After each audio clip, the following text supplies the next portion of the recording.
বউকে এবং বউর চাচাতো ভাইকে ঘাড়ে একটা কোপ দিয়েছিল। আপনারা জানেন আমরা তাদেরকে গ্রেপ্তার করেছি এবং তিনি যে কাজে ব্যবহার করেছেন সেই দাওটা কিন্তু আমরা এই জব্দ করতে সক্ষম হয়েছি। চট্টগ্রামের সন্দ্বীপ উপজেলার মগধরা ইউনিয়নত পারিবারিক বিরোধ সেরে বউ ও জেড়াতো আলারে হুপায়নে গুরুতর জখম হয়েছে সাইফুল নামক ব্যক্তি।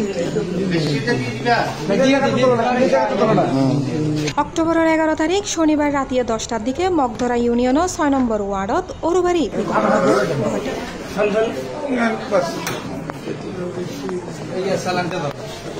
স্থানীয় সূত্রে জানা যায় অভিযুক্ত সাইফুল দীর্ঘদিন ধরে পারিবারিক কলহে জড়াই আছিল। সম্প্রতি বউ নাইমা অসুস্থ হইলে ও হনম সবর লড়া। এরপর নাইমার জেঠাতো ভাই রিপন তারে চিকিৎসালয়ে চট্টগ্রাম যায়। এতে ক্ষিপ্ত হয়ে সাইফুল বিতরণমূর্তি এবং ধারণা করে যে বিতরণমূর্তির অনৈতিক সম্পর্ক আছে।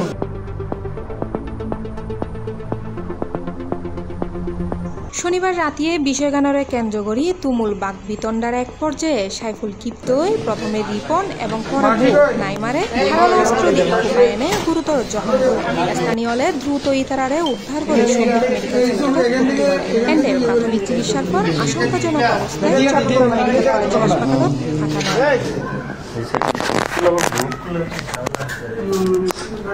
ঘটনার ফরফরই সাইফুল দায় যাইগো। তবে রবিবার সকাল 10টার দিকে সন্দ্বীপ থানার officer in charge OC AKM Shafiqul Alam চৌধুরীর নেতৃত্বে পুলিশের উগ্র দল অভিযান চালায় মগধরা ইউনিয়নে সাইফুলরে ভুবনের ব্যবহৃত দাসহ গ্রেফতার করে।